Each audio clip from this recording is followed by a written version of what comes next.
যেদিন মুসলমান জান্নাতে যাওয়ার জন্য কিছুই থাকবে না, ওই টাইমে যখন আল্লাহ রাব্বুল আলামিন কঠিন কিয়ামতের ময়দানে হিসাবের প্রান্তে আমি আপনি যখন সবাই গিয়ে দাঁড়ায়া যাব, ভাইয়া খালি বরপেটার মানুষ বলে না, খালি ইন্ডিয়ার মানুষ ভুলো না, গোটা পৃথিবীর মানুষগুলা যখন ইন্না ইয়াউমাল ফাসলি কানা মিকাতা হিসাবের প্রান্তে দাঁড়ায়া যাবে, দাঁড়ায়া যাওয়ার সাথে সাথে আল্লাহ রাব্বুল আলামিন ওই সমস্ত মানুষকে দুইটা ভাগ করে ফেলবে। কোন সুবহানাল্লাহ। দুইটা ভাগ করে নেবে। এ মুসলমান কেন দুইটা ভাগ করবে জানেননি?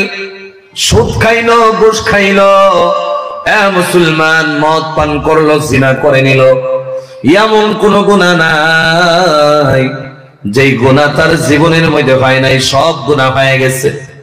ওই বান্দাকে এক সাইড করে দেওয়া হবে। যারা টুপি পাঞ্জাবি লাগাইয়া দাড়িগুলা রাইখা বান্দা টাইমে টাইমে মসজিদে গিয়েছে, যারা আল্লাহর ইবাদত করেছে, আল্লাহ রাব্বুল আলামিন ওই বান্দাগুলোকে আরেক লাইনের মধ্যে পাঠিয়ে দিবে। জোরে বলেন সুবহানাল্লাহ। কেন পাঠিয়ে দিবে মুসলমান আপনারা জানেননি?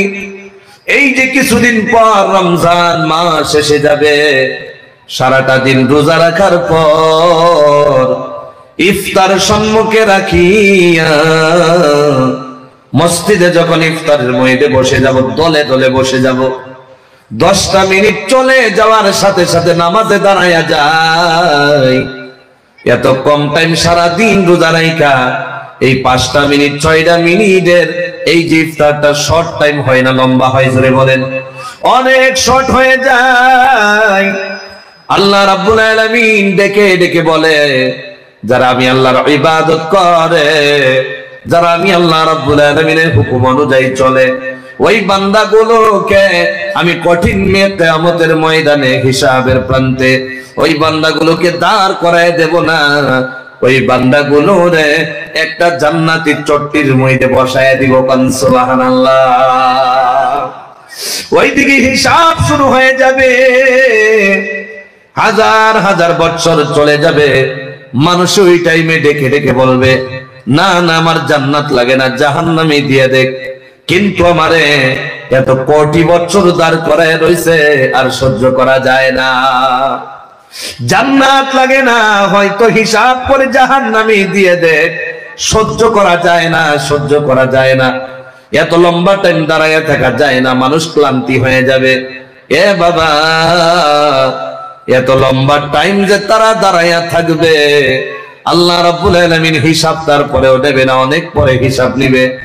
আরেক প্রকার মানুষ, যে আমরা বসে রইলাম, আপনারা সবাই বসে রইলেন মুসলমান, আল্লাহ রাব্বুল আলামিন এই বৈঠকের কারণে আল্লাহ ফেরেশতারে অর্ডার দিয়ে দিবে, এই ফেরেশতারা রে, আমার ভরপেটার মানুষেরা দ্বীনি মজমা ঈদগাহের ময়দানে যে প্রোগ্রাম হয়েছিল, ওই ময়দানের মধ্যে যারা বসে গেল, ওই বান্দাগুলোরে দস্তরখান বিছায় দাও, জান্নাত থেকে একটা প্লেট টান দিয়ে আনো, আর জান্নাতি ফল ফ্রুট গুলা ওই বান্দার কারণে মেহমান হিসেবে আয়োজন করো। কোন সুবহানাল্লাহ। আরো জোরে বলেন সুবহানাল্লাহ। ওই বান্দারে, অর্থাৎ আমার আপনার মেহমানদারি শুরু হয়ে যাবে। সাথে সাথে যেভাবে ইফতার করতাম, ইফতার শুরু হয়ে যাবে। এ বাবা, এমন লাগবে যেন ইফতারে বসলাম, বসতে দেরি হইল, কে জানি ডাকতে দেরি হলো না, ডাক দিবে, চলো তোমার খবর আইসা গেছে, চলো তোমার খবর আইসা গেছে, খাওয়া শেষ করে দাও। খবর আইসা গেছে, বলে কি খবর? আল্লাহ ফয়সালা দিয়ে দিছে, তুমি নাকি জান্নাতে যাওয়া লাগে। কোন সুবহানাল্লাহ। আর জোরে বলেন সুবহানাল্লাহ। তোমার নাকি জান্নাতে যাওয়া লাগে। এ বান্দা এমন লাগবে 10টা মিনিটও হয় নাই, ইফতার শুরু করতে দেরি হবে, সাথে সাথে ডাক মাইরা দিবে, আমাদের এমন অনুমান হবে। কিন্তু যারা আরেক দল কিয়ামতের ময়দানে হিসাবের প্রান্তে দাঁড়ায় থাকবে, ওই বান্দাগুলার এমন হবে কোটি কোটি বছর যাওয়ার পরে ওই বান্দাগুলার ফয়সালা জাহান্নাম হয়ে যাবে, আর আমরা 10টা মিনিটের ইফতারের পর জান্নাত হয়ে যাবে। কোন সুবহানাল্লাহ। এই হলো মুমিনের দাম। যারা মুমিন হতে চায় না তারা মসজিদে আসতে চায় না, যারা মুমিন হতে চায় না তারা রোজা রাখতে চায় না, যারা মুমিন হতে চায় না তারা জিনা বাদ দিতে পারে না, যারা মুমিন হতে পারে না ওরা সুদ বন্ধ করে দিতে পারে না, যারা মুমিন হতে পারে না ওরা ঘুষ বন্ধ করতে পারে না। এ মুসলমান, এক কথা বুঝাইতে গেলে যারা মুমিন হতে দরকার মনে করে না ওরা জীবনের কোনো গুনাহ বন্ধ করে না, ঠিক কি না? এই জন্য মুসলমান, এই আয়াতটা আমি আপনাদের সম্মুখে তুলে ধরলাম। আল্লাহ রাব্বুল আলামিন 4টা পয়েন্টের ভিতরে সর্বপ্রথম পয়েন্ট আল্লাহ বলে আল্লাযীনা ইয়াযকুরুনাল্লাহ। 4টা পয়েন্টের ভিতরে 1 নাম্বার পয়েন্টের নাম হলো আমার বান্দারা আমার জিকির, আমাকে ইয়াদ, আমাকে ডাকতে লাগবে। জোরে বলেন পারবো কি পারবো না? আরো জোরে বলেন পারবো কি পারবো না? এ মুসলমান, 4টা পয়েন্টের ভিতরে 1 নাম্বার পয়েন্ট শুরু হয়ে গেছে। আমরা আল্লাহরে ডাকা লাগবে, আল্লাহরে ভয় করা লাগবে, আল্লাহ রাব্বুল আলামিনের জিকির করা লাগবে। ভালো করে কাগজ থাকলে কথাগুলো নোট করে যান, এই 4টা পয়েন্ট শিখে যান। এই 4টা পয়েন্ট আপনারে জান্নাতের মেহমান বানায় দিবে। কোন সুবহানাল্লাহ। আমরা যে আল্লাহরে ডাকবো, আল্লাহর ইয়াদ করব, আল্লাহর জিকির করব, কেমনে করব? আল্লাহ রাব্বুল আলামিন বলে কত সময় করবা, কেমনে করবা? এটা কোরআনুল কারীমে জিজ্ঞাসা করেন, এই কোরআন আল্লাহ রাব্বুল আলামিন যে বলে দিয়েছে আল্লাহরে ডাকা লাগবে, কেমনে ডাকবো, কত সময় ডাকবো? কোরআনে তার জবাব দিয়ে দেয়। কোন সুবহানাল্লাহ। কোরআনুল কারীমে ডেকে ডেকে বলে কিয়ামান ওয়া কুউদান ওয়া আলা জুনুবিহিম। আল্লাহ রাব্বুল আলামিনের কোরআনে তার জবাব দিয়ে দেয়, বলে বান্দা 3 অবস্থার মধ্যে ডাকা লাগবে। জোরে বলেন কয় অবস্থায়? সবাই কথা বলেন কয় অবস্থায়? 3 অবস্থায় ডাকা লাগবে। কোরআনে তার জবাবে বলে বান্দা দাঁড়ায়া থাকে, বান্দা বসে থাকে, বান্দা শুয়ে থাকে। বান্দা যখন দাঁড়ায়া থাকবে, বান্দা গৃহস্থী করো কোনো অসুবিধা নাই, বান্দা চাকরি করে টেবুলে বসে রয়েছে কোনো অসুবিধা নাই, বান্দা ব্যবসা করে ব্যবসার সাথে জড়িত হয়ে রয়েছে কোনো অসুবিধা নাই, বান্দা যে কোনো কাজ করুক না কেন এর ভিতরে যখন দাঁড়ায় থাকবে একজনের ডাকা লাগবে। জোরে বলেন তার নাম কি? আরো জোরে বলেন তার নাম কি? একজনের ডাকা লাগবে। 1 নাম্বার দাঁড়ায়া দাঁড়ায়া ডাকা লাগবে। দাঁড়ায়া যখন আমরা থাকি ওই টাইমে গালিগালাজ করি কি করি না? জোরে বলেন। দাঁড়ায়া থাকি যখন হাই হুলস্থুল করি, দাঁড়ায়া থাকি যখন গালিগালাজ করি, দাঁড়ায়া থাকি যখন অন্যের বদনাম গাই। আল্লাহ রাব্বুল আলামিন ডেকে ডেকে বলে যখন দাঁড়ায়া থাকবার ডাকা লাগবে আমি আল্লাহকে। শর্ট করে বলি, এরপর আমরা বসে থাকি। এই যে আমরা বসে রইলাম, নীরবে বান্দা বসে থাকে, কেউ পাশে নাই, কেউ পাশে নাই।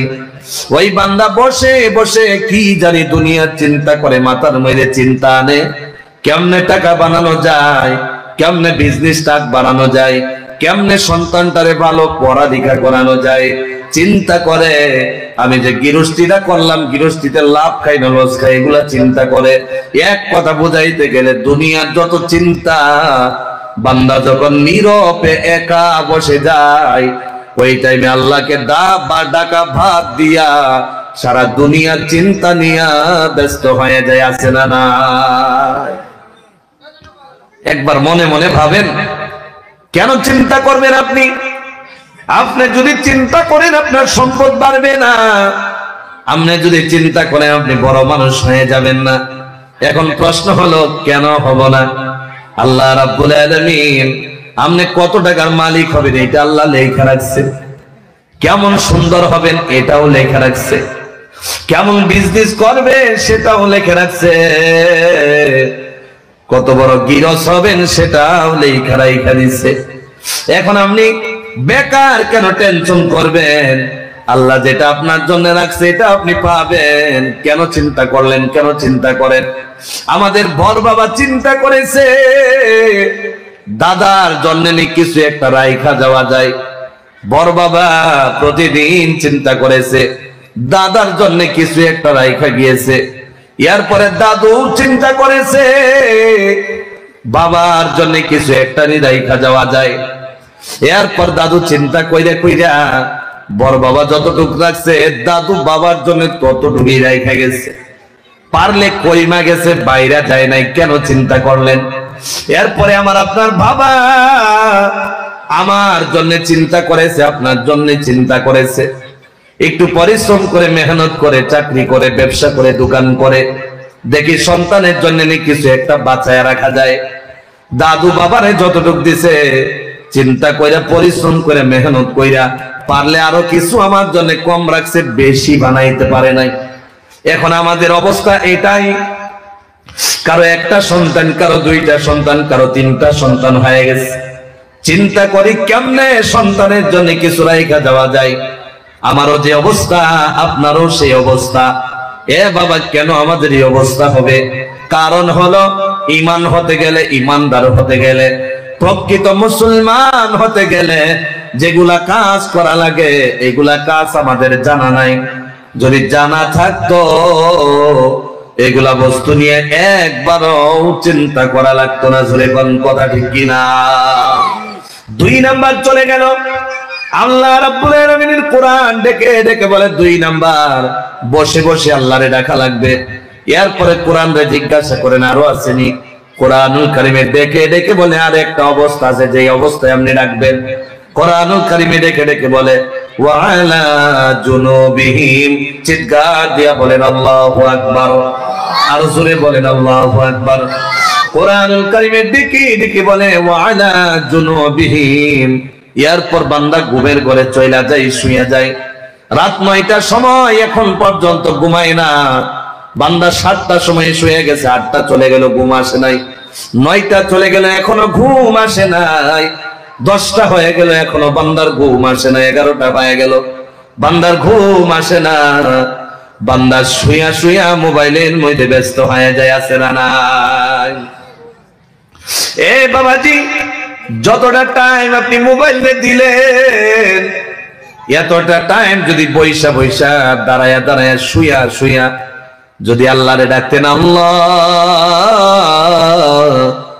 এত মায়া কইরা বানাইলেন, এত মহাব্বত কইরা বানাইলেন।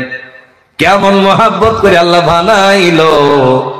আল্লাহ যখন আমার আপনারে নাক বানাইয়া দিছে, তাকাই আল্লাহ দেখেন নাক নাকের জায়গায় হইল কিনা। কান বানাইয়া দিল, তাকাইয়া দেখলো কান কানের জায়গায় ফিটিং হইল কিনা। আল্লাহ চোখ লাগাইয়া দিল, লাগাইয়া দেওয়ার পর আল্লাহ চিন্তা করে চোখ চোখের জায়গায় হইল কিনা।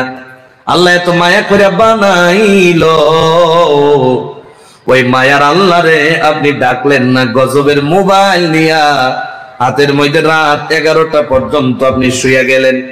11টার সময় পর্যন্ত আপনি মোবাইলের মুতাআলা করলেন। এবার আপনি বলেন, আপনি যেগুলা বস্তু দেখলেন সব আপনার ব্রেনের মধ্যে গিয়ে জড়িত হয়ে গেল। আপনি যদি মোবাইল না দেখা আল্লাহকে ডাকতেন, আল্লাহ এত মায়া করে বানাইলেন, আপনার আমি মায়া করে একটাবার ডাক দিলাম। যত সময় ঘুমাইবো না ততবার আপনি আল্লাহরে ডাক দিব। আল্লাহ বলে আমারে ডাকতে দেরি হয়, ফাযকুরুনি আযকুরুকুম, আমারে ডাকতে দেরি হবে, আমি আল্লাহ শুনতে দেরি হয় না। কোন সুবহানাল্লাহ! আর জোরে বলেন সুবহানাল্লাহ। আমি আল্লাহরে ডাকতে দেরি হয়, শুনতে দেরি হয় না। এ বাবা, আমরা তো বিপদে পড়ে ডাক দেই, বিপদ ছাড়া ডাক দেই না।